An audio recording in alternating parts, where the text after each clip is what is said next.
नमस्कार साथियों, स्वागत है आपका आपके अपने चैनल आओ कुछ सीखे में। तो चलिए रामचरितमानस बालकांड में 155 दोहे के आगे का हम अर्थ सहित समझते हैं। चलिए तो शुरू करते हैं। हृदय न कछु फले अनुसंधाना, भूप विवेकी परम सुजाना। कराई जे धर्म करम मन बानी, वासुदेव अर्पित निप ज्ञानी। राजा के हृदय में किसी फल की टोह यानी कामना नहीं थी। राजा बड़ा ही बुद्धिमान और ज्ञानी था। वह ज्ञानी राजा कर्म, मन और वाणी से जो कुछ भी धर्म करता था, सब भगवान वासुदेव के अर्पित करके करता था। चढ़ी बरे बाजी बार एक राजा, मृगया करे सब साजी समाजा। विंध्याचल गभीरे बन गयाऊं, मृग पुनीते बहु मारत भयाऊं। एक बार वह राजा एक अच्छे घोड़े पर सवार होकर शिकार का सब सामान सजाकर विंध्याचल के घने जंगल में गया और वहां उसने बहुत से उत्तम उत्तम हिरन मारे। फिरत बिपिन निप दीखे बराहू, जानु बन दूरेऊ ससिहि ग्रसिराहू। बाण विधु नहीं समाते मुख माही, मनहु क्रोधे बस उगिलत नाही। राजा ने वन में फिरते हुए एक सुअर को देखा। दांतों के कारण वह ऐसा दिख पड़ता था मानो चंद्रमा को ग्रस कर मतलब खाकर उसने मुंह में पकड़कर राहु वन में आ छिपा हो। चंद्रमा बड़ा होने से उसके मुंह में समाता नहीं है और मानो क्रोधवश वह भी उसे उगलता नहीं है। कोल कराल दसन छवि गाई, तनु विशाल पीवर अधिकाई। घुर घुरात हय आरो पाए, चकित बिलोकत कान उठाए। यह तो सुअर के भयानक दांतों की शोभा कही गई। इधर उसका शरीर भी बहुत विशाल और मोटा था।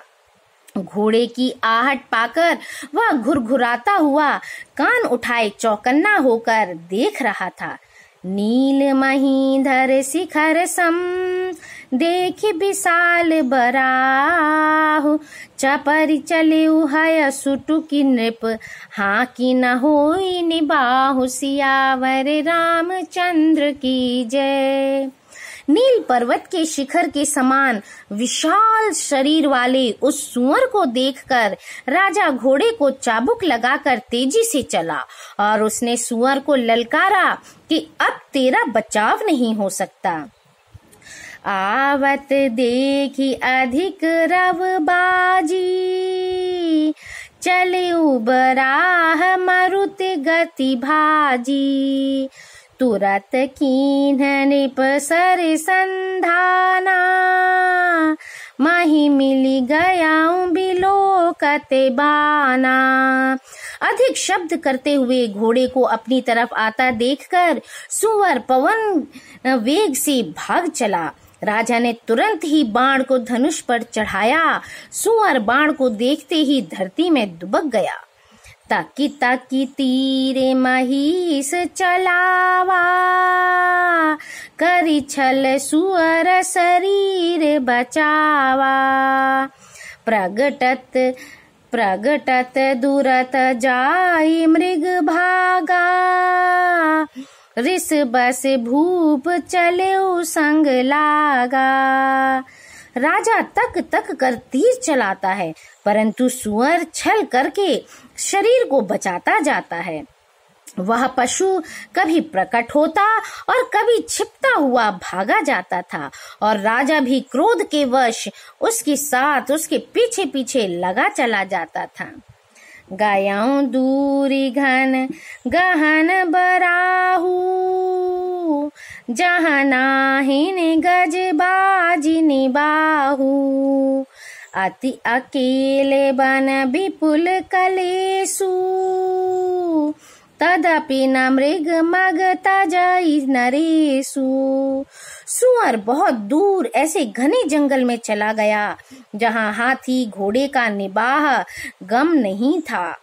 राजा बिल्कुल अकेला था और वन में क्लेश भी बहुत था। फिर भी राजा ने उस पशु का पीछा नहीं छोड़ा। कोल बिलो की भूप बड़ धीरा, भागी पैठ गिरी गुहा गभीरा। अगम देखे निप अति पछताई, फिरे महाबन परे भुलाई। राजा को बड़ा धैर्यवान देखकर सुअर भागकर पहाड़ की एक गहरी गुफा में जा घुसा। उसमें जाना कठिन देखकर राजा को बहुत पछताकर लौटना पड़ा, पर उस घोर वन में वह रास्ता भूल गया। खेद खिन्न क्षुदित त्रिषित राजा बाजी समेत, खोजत व्याकुल सरित सर जल बिनु भयं अचेत। सियावर रामचंद्र की जय। बहुत परिश्रम करने से थका हुआ और घोड़े समेत भूख प्यास से व्याकुल राजा नदी तालाब खोजता खोजता पानी बिना बेहाल हो गया। फिरत विपिन आश्रम एक देखा, तहाँ बस निपति कपट मुनि बेशा। जासु देश निपलीन छड़ाई, समर सेन तजी गयाऊं पराई। वन में फिरते फिरते उसने एक आश्रम देखा। वहाँ कपट से मुनि का वेश बनाए एक राजा रहता था, जिसका देश राजा प्रताप भानु ने छीन लिया था और जो सेना को छोड़कर युद्ध से भाग गया था। समय प्रताप भानु कर जानी, आपन अति असमय अनुमानी। गायाऊं न गृह मन बहुत गलानी, मिला न राजहि निप अभिमानी। प्रताप भानु का समय अच्छे दिन जानकर और अपना कुसमय बुरे दिन अनुमान कर उसके मन में बड़ी ग्लानि हुई। इससे वह ना तो घर गया और ना अभिमानी होने के कारण राजा प्रताप भानु से ही मिलाप मेल किया। रेसे ओरे मारी रंक जिमि राजा, विपिन बसई तापस के साजा। तासु समीप गवन निप कीन्हा, यह प्रताप रवि तेहि तब चीन्हा। दरिद्र की भांति मन ही में क्रोध को मारकर वह राजा तपस्वी के वेश में वन में रहता था। राजा प्रताप भानु उसी के पास गया। उसने तुरंत पहचान लिया कि यह प्रताप भानु है। राउ त्रिषित नहीं सो पहचाना, देखी सुबे से महामुनि जाना। उतरी तुरग तै कीन्ह प्रणामा, परम चतुर न काहे निज नामा। राजा प्यासा होने के कारण व्याकुलता में उसे पहचान न सका। सुंदर वेश देखकर राजा ने उसे महामुनि समझा और घोड़े से उतरकर उसे प्रणाम किया, परंतु बड़ा चतुर होने के कारण राजा ने उसे अपना नाम नहीं बतलाया। भूपति त्रिषित बिलोकित ही सरबरु दीन दिखाई, मज्जन पान समेत है कीन्ह निपति हर्षाई, सियावर रामचंद्र की जय।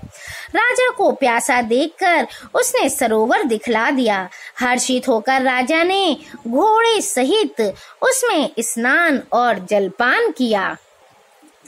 गए श्रम सकल सुखी निप गयाऊं, निज आश्रम तापस ले गयाऊं, आसन दीन अस्त्र बिजानी, पुनि तापस भी बोले मृदुबानी।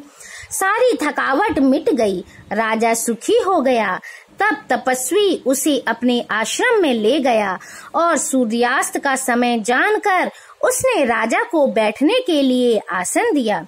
फिर वह तपस्वी कोमल वाणी से बोला, को तुम कैसे बन फिरा हूँ अकेले, सुंदर जुबा जीव पर हेले, चक्रवर्ती के लक्षण तोरे, देखत दया लागी अति मोरे।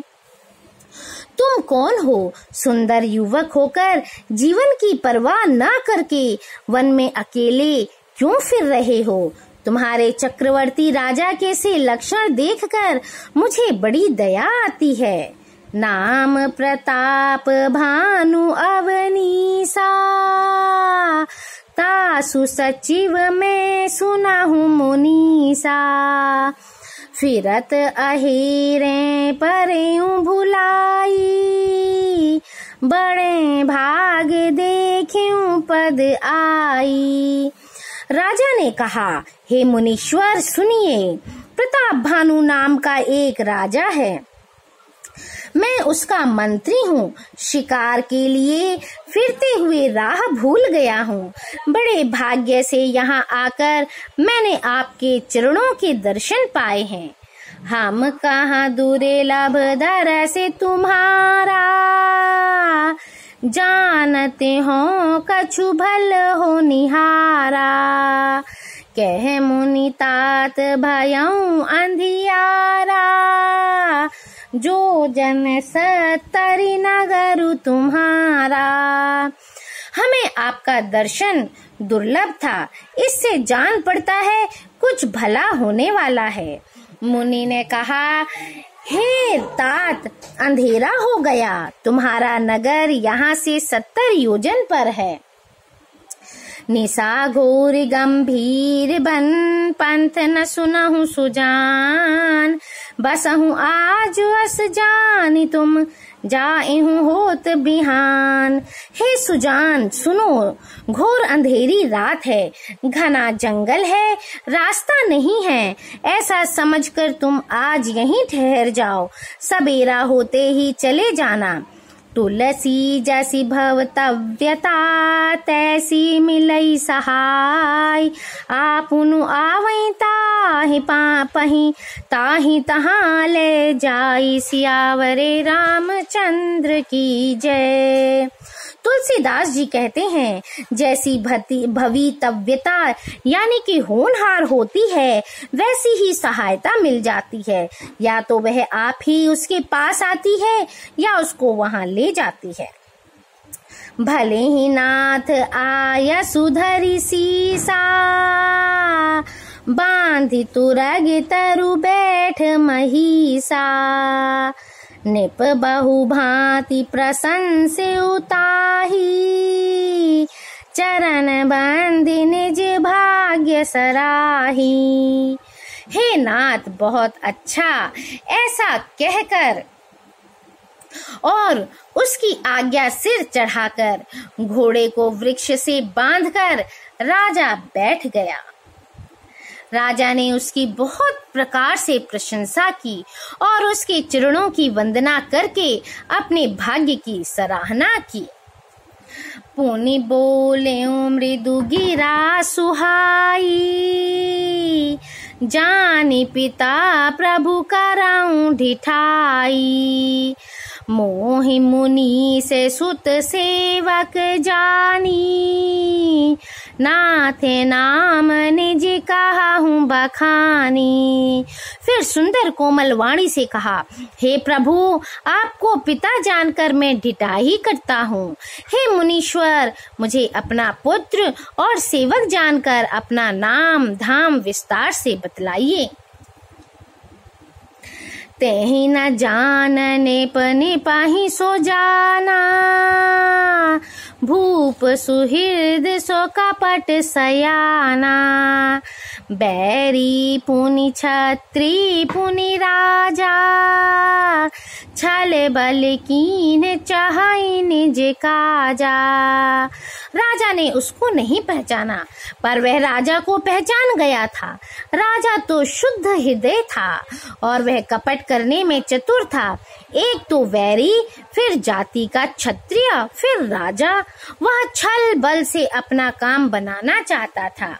सामुझी राज सुख दुखित अराती, आवा अनल इवि सुल गई छाती।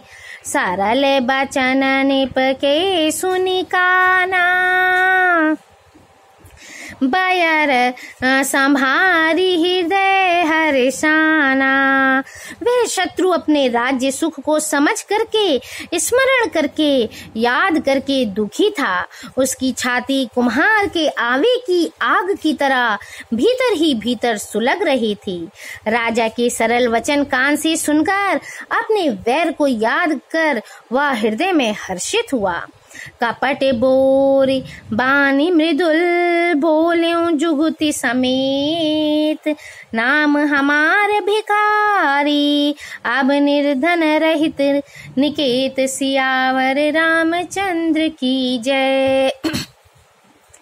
वह कपट में डुबोकर बड़ी युक्ति के साथ कोमल वाणी बोला, अब हमारा नाम भिखारी है, क्योंकि हम निर्धन और अनिकेत यानी घर द्वार हीन हैं। तो इस वीडियो में इतना ही। Thank you. Like, share and subscribe my channel.